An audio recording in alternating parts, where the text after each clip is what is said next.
ਅੱਜ ਦੇ ਸਾਡੇ ਟੈਲੀਵਿਜ਼ਨ ਪ੍ਰੋਗਰਾਮ ਦੇ ਵਿੱਚ ਸਦਾਬਹਾਰ ਨਗਮੇ ਦੀ ਮੁਲਾਕਾਤ ਸੈਗਮੈਂਟ ਦੇ ਵਿੱਚ ਆਓ ਆਪ ਜੀ ਦੀ ਮੁਲਾਕਾਤ ਇੱਕ ਵਾਰੀ ਫਿਰ ਬਰਨੀ ਸਿੰਪਸਨ ਜੀ ਹੁਣਾਂ ਨਾਲ ਕਰਾਈਏ ਕਿਉਂਕਿ ਇਹ ਹੈਂਡਲ ਕਰ ਚੁੱਕੇ ਹਨ ਕੈਨੇਡਾ ਦਾ ਸਭ ਤੋਂ ਵੱਡਾ ਕੇਸ ਜਾਨੀ ਐਬਟਸਫੋਰਡ ਵਾਲਾ ਕੇਸ ਜਿਸ ਤਰ੍ਹਾਂ ਤੁਸੀਂ ਜਾਣਦੇ ਹੋ ਕਿ ਵੈਬਸਾਈਟ ਤੇ ਵੀ ਇਹਦੀ ਇਨਫੋਰਮੇਸ਼ਨ ਹੈ ਜੋ ਅਸੀਂ ਆਪ ਜੀ ਨੂੰ ਵੈਬਸਾਈਟ ਵੀ ਦੇਵਾਂਗੇ ਔਰ ਇਸ ਦੀ ਵਧੇਰੇ ਜਾਣਕਾਰੀ ਕਿਉਂਕਿ ਬਹੁਤ ਸਾਰੇ ਸਾਡੇ ਲੋਕੀ ਇਸ ਕੇਸ ਦੇ ਵਿੱਚ ਇਨਵੋਲਵਡ ਸਨ ਇਸ ਦੀ ਜਾਣਕਾਰੀ ਅੱਜ ਅਸੀਂ ਇੰਟਰਵਿਊ ਦੇ ਜ਼ਰੀਏ ਲੈਣੀ ਹੈ ਔਰ ਬਰਨੀ ਦਾ ਇੱਕ ਵਾਰੀ ਫਿਰ ਸਵਾਗਤ ਕਰੀਏ ਪੰਜਾਬੀ ਪ੍ਰੋਫਾਈਲ ਸਟੂਡੀਓਜ਼ ਦੇ ਵਿੱਚ Bernie, welcome to Punjabi Profile Studios. Shukriya, thank you very much. I'm delighted to be back. And before we talk about the Abbotsford case, Bernie, I want to know about your trip.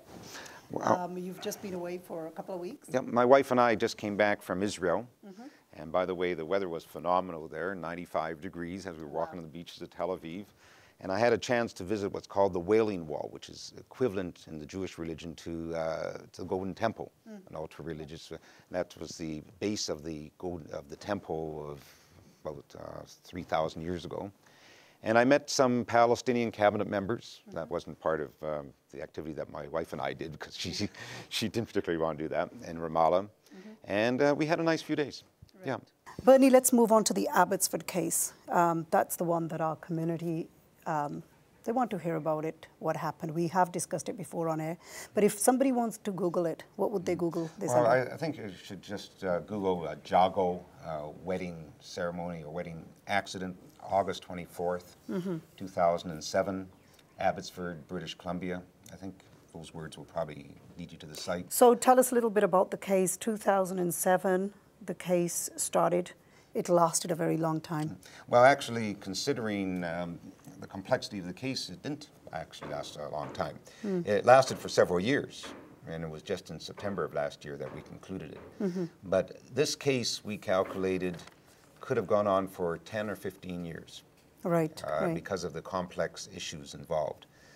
Because in the end, we were suing about 10 different individuals or corporations, and if we won on certain legal issues, I'm sure that the insurance companies would have appealed it, and that would have been another 3 years, and then it could have gone on for many more. It's one of the most challenging cases in Canadian history, Bernie, and your firm decided to really, get involved with that.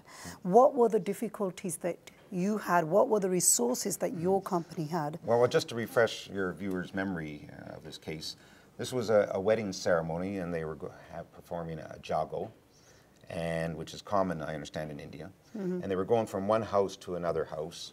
This was at 11 o'clock at night with very, very little light. The police, there were 6 people that were killed instantly, and 20 that were quite seriously injured. Right. We represented, I think, 27 out of the 30. And it was something that we just couldn't say no to. I mean, they contacted our office, and before I knew it, we were going out to their place, and within 2 weeks, you were saying that. Within 2 weeks, we were representing all of them. And everything was going against us in that case. You have to understand the fact circumstances. It's all right to do this in India, going from one place to another, because there's not much traffic. But it's very seldom it's performed here. And the police issued a report in April of 2008 absolving the driver of any fault whatsoever under the Criminal Code or under the Motor Vehicle Act. And by inference, put all the fault on our clients. So this was a real sangarish. Right. Am I pronouncing that right? Yes, you are. Yeah. You are. This is the ultimate, probably. And but we made a decision once we took on this case to give it everything we had. And when a lawyer takes on a case, any case involving personal injury, he has to be prepared to dig deep into his pockets and get the experts' reports, the engineers' reports. And that's where our case turned on, was actually the engineers that we hired. I think the other difficulty with this particular case, Bernie, was the fact that the clients who were involved were not just from BC. No. Now that in itself was a huge challenge. We had clients from several cities in the United States. We had clients from Ontario, from Burlington, from Brampton. I flew out several times to meet those clients. And we had, tragically, a widowed mother with 2 children in India. her husband came out to the wedding, and he was one of the people that was killed. Wow. And the logistics and the communication in itself was challenging. We were very fortunate in having phenomenal Punjabi-speaking support staff. One in particular, who was there always for the clients when they needed her. Bernie, obviously with such a huge, big case, you had to get your resources together. What type of resources did you have to get together for this particular case? Well, first of all, we had to have the experience. Now, fortunately, we did have the experience, never on a case of this complex, but we had the experience. After 40 years, you have the experience. Of course, yeah. You had to have, as I said, you had to have the resources to spend whatever you had to spend. You had to have a tactical mind, a strategy where you can strategize, because you're dealing with the first meeting that took place during the mediation. The former Chief Justice conducted the meeting. His name was Justice Brenner. Unfortunately, he just recently died. But there was 35 people in that initial room. Lawyers, insurance company executives, adjusters, and he made it very clear that we better get our act together. He was looking at me too, and our lawyers, or else this could go on for years and years and years. Now with us, we work on a contingency agreement, so it's our legal fee with major cases where there's brain damage or quadriplegia or paraplegia is 20%, and regular cases 24%. But the lawyers working for insurance companies work on an hourly rate, like $300, $400 an hour.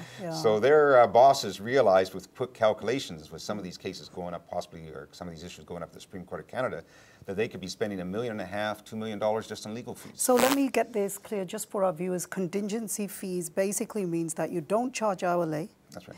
You basically charge percentage once the case is won. Most lawyers in personal injury cases charge a percentage, and if you're not successful, you eat it.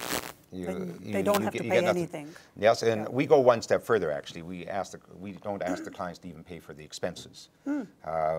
So we don't ask them to pay for the time that we put in, and we don't ask them to pay for the expenses. Right. Bernie, if somebody wants to contact you in your office, because you deal from the smallest cases to the biggest cases, one of the ones that we've exemplified today, the Abbotsford case, what number can they call you at? It'll be 689 Tassi Tassi. Wow. Okay. And that's the way I remember your number, 689 Tassi Tassi, 8888. And, you know, I'd be prepared to meet the clients at the home or the hospital, and although I'm not readily available 24 hours a day, I'll get back to you as quickly as possible. And I do want to thank you once again for coming into our studios. Thank you. Thank you. Look forward to speaking to you again. Thank you.